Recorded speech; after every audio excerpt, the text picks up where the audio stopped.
Bismillahirrahmanirrahim. Ini melanjutkan video yang terpotong, video sebelumnya. Sudah sampai tentang Al-Quran. Wa tartil li alfazihi, dan hendaklah ketika membaca Al-Quran itu tartil. Tartil itu artinya ya diperbagus pelan-pelan gitu. Tajwidnya diperhatikan. Wal yakun mumtali'an bi azamatil mutakallimi 'inda tilawati kalamihi. Dan hendaklah dia ketika membaca Al-Quran itu penuh hatinya itu dengan pengagungan yang berbicara ketika dia membaca kalamnya. Jadi ketika dia membaca Al-Quran itu seolah-olah dia sedang berdialog dengan Allah Subhanahu wa taala, maka dipenuhkan dengan rasa hormat ketika membaca Al-Quran. Wala yaqra kama yaqra, kok yaqra ini?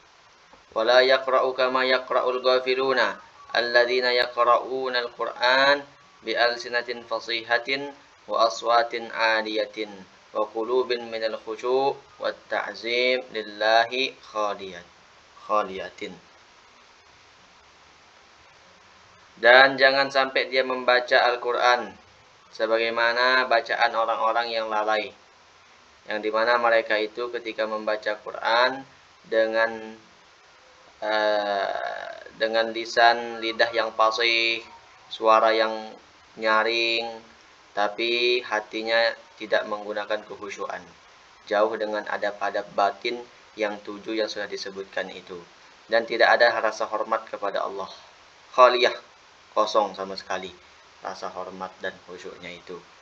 Jadi seperti yang telah disebutkan adab batin itu, apabila kita menggunakan adab batin dalam membaca Al-Quran, 7 adab itu pahalanya jauh lebih besar dibandingkan dengan tidak menggunakan adab batin. Walaupun lebih banyak bacaannya yang tidak pakai adab batin itu.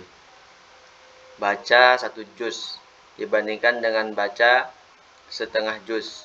Tapi setengah juznya direnungkan pelan-pelan dan dimaknai, dipahami. Nah itu pahalanya lebih besar dibandingkan dengan yang baca lebih banyak. Ibaratnya kita punya uang 10 lembar, tapi nilainya 100.000. Sedangkan yang lain punya uang 20 lembar, tapi nilainya 1.000. Tentu yang lebih banyak, yang lebih bagus yang 10 lembar tapi 100.000. Nah seperti itulah kira-kira perumpamaannya. Yaqra'unahu kama unzila min fatihatihi ila khatimatihi wa la yadruna ma'nahu. Orang yang lalai itu ketika baca Quran, dia membaca dari Fatihah sampai khotam, sampai An-Nas, tapi dia tidak mengetahui maknanya yang dibaca. Wala ya'lamuna li ayyi syai'in unzila, dan dia tidak mengetahui untuk apa diturunkan Al-Quran ini. Nah, walau alimu la'amilu. Seandainya dia tahu, maka pasti mereka akan mengamalkan apa yang dibaca di dalam Al-Quran itu. Fa innal ilma ma nafa'ah. Karena ilmu itu, pengetahuan itu adalah ketika dikatakan pengetahuan ketika dia bisa bermanfaat. Wa man alima wa ma amila falaisa bainahu wa bainal jahil farqun illa min haitsu inna hujjatallahi alaihi akadu. Barang siapa yang sudah tahu kemudian tidak mengamalkannya, maka tidak ada beda antara dia dan orang yang bodoh, kecuali melainkan dialah yang paling berat siksanya, hujahnya nanti di hadapan Allah Subhanahu wa taala.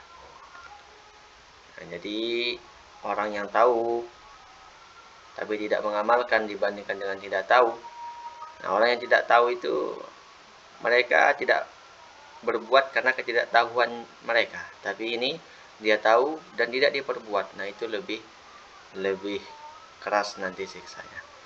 Fa'ala hadza yakunul jahilu ahsanu halan minhu.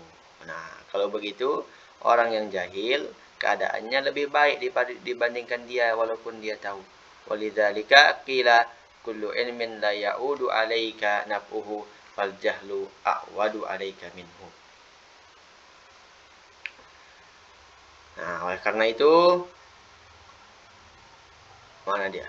Setiap ilmu yang tidak kembali manfaatnya kepadamu, maka jahil bodoh itu lebih pantas.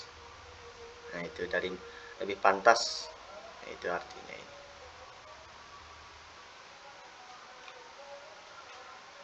Waliyakun laka ayyuhal murid hazzun minat tahajud. Dan hendaklah wahai orang yang ingin mendapatkan kecintaan Allah Subhanahu wa taala, ada bagian berupa tahajud yang dikerjakan. Tahajud itu sholat yang dilakukan setelah isya dan setelah bangun tidur. Berbeda dengan qiyamul lail seperti video sebelumnya sudah dijelaskan. Nah, tahajud ini ada bentuk tahajud yang khusus, ada juga yang umum.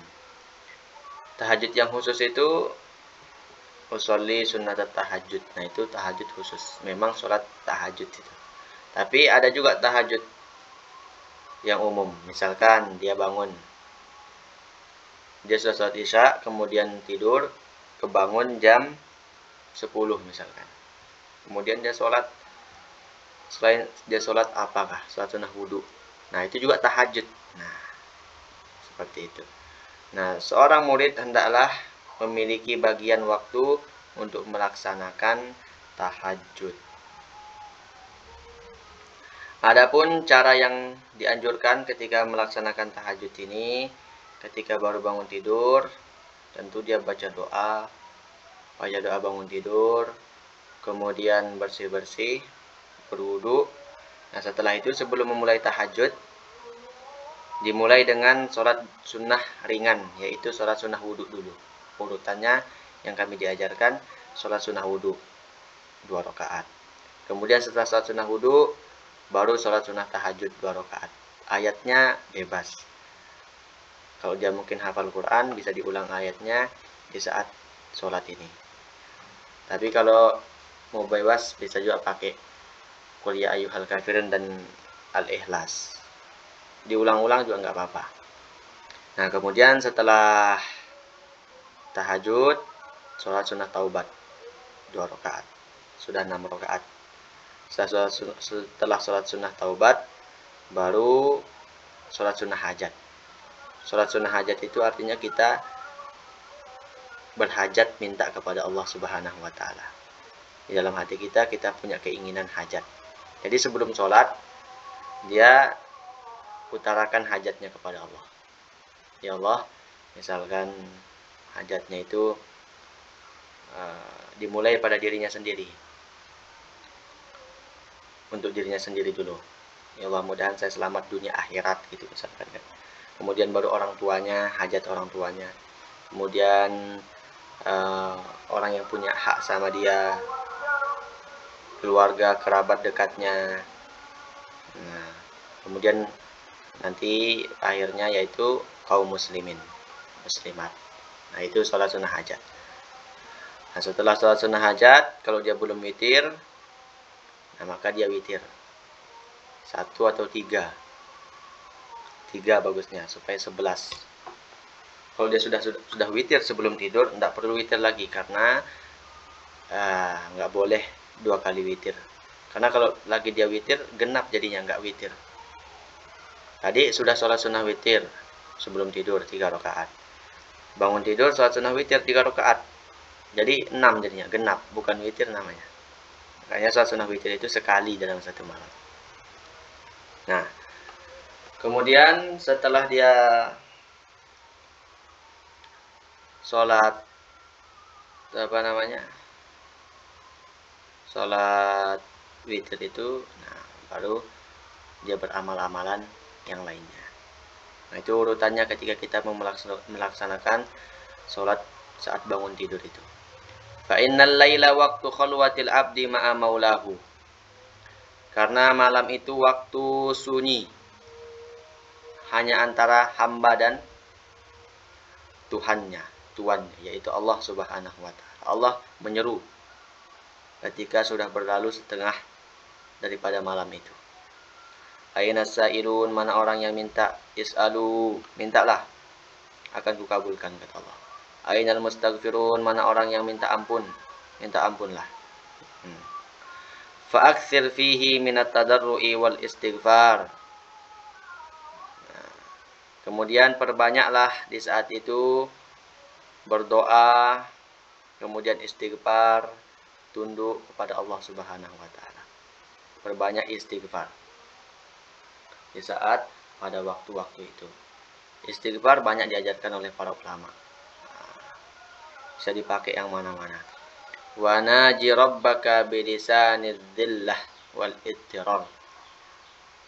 Dan bermunajat kepada Allah dengan lisan yang hina, terpaksa, penuh harap. Setelah dia sholat 11 rakaat tadi atau 8 rakaat, kemudian dia minta ampun. Setelah itu dia bermunajat. Munajat itu artinya berdialog. Artinya ada ucapan kita, kemudian ada balasan dari Allah. Itu namanya munajat. Berbeda dengan doa. Kalau ya Allah ampuni aku, nah itu doa namanya. Kalau munajat itu kita mengakui kehinaan kita di hadapan Allah Subhanahu wa taala di waktu malam itu. Misalkan, ya Allah saya banyak dosa. Ya Allah saya lalai dari menyembah-Mu ya Allah. Saya terlalu bermain-main dalam keseharian saya Allah. Nah itu namanya munajat. Mengakui kekurangan kita dalam penyembahan kepada Allah itu. Itu munajat. Kita munajat merasa hina di hadapan Allah. Pakai bahasa Indonesia aja. Gitu. Itu kalau munajat. An qalbin mutahaqqiqin binihayatil ajzi wa ghayatil inkisar. Dengan lisan yang hina, daripada hati yang mengakui sangat lemah dan sangat hati yang terpecah. Artinya sangat mengakui kesalahannya, sangat mengakui kecerobohannya dalam melaksanakan hak Allah itu. Wahdar anta da'a qiyamal lail fala ya'ti 'alaika waqtus sahar illa wa anta mustaifizun zakirun lillahi subhanahu wa ta'ala. Nah, terakhir, hindarilah, berhati-hatilah jangan sampai engkau meninggalkan qiyam lail. Artinya sholat tahajud tadi. Nah, jangan datang kepadamu waktu zuhur itu melainkan kamu sudah bangun. Artinya usahakan ketika sudah masuk waktu sahur kita sudah dalam keadaan posisi siap-siap untuk ibadah kepada Allah. Dzakirun lillah, berzikir mengingat Allah Subhanahu wa taala. Jadi para ulama itu mengatakan bagi orang yang salik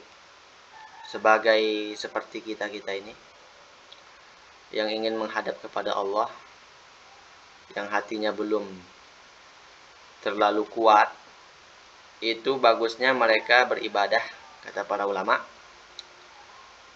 dekat-dekat subuh sampai subuh. Dekat-dekat subuh, 1 jam sebelum subuh atau 30 menit sebelum subuh sampai subuh. Nah, itu bagusnya. Jangan dia bangun, bukan jangan, tapi dianjurkan dekat-dekat subuh sampai subuh. Karena di waktu kalau bangun jam 2, dari jam 2, misalkan dari jam 2 ini. Nah, itu waktunya orang-orang yang sudah mendapatkan hubungan khusus dengan Allah. Nah, ini kalau bagi kita yang bagusnya itu di waktu sahur itu sudah 30 menit, 15 menit, 1 jam itu sebelum subuh. Kalau dari jam 2 itu waktu orang-orang yang khusus kepada Allah itu. Nanti dilanjutkan sampai pasal baru. Sini dulu.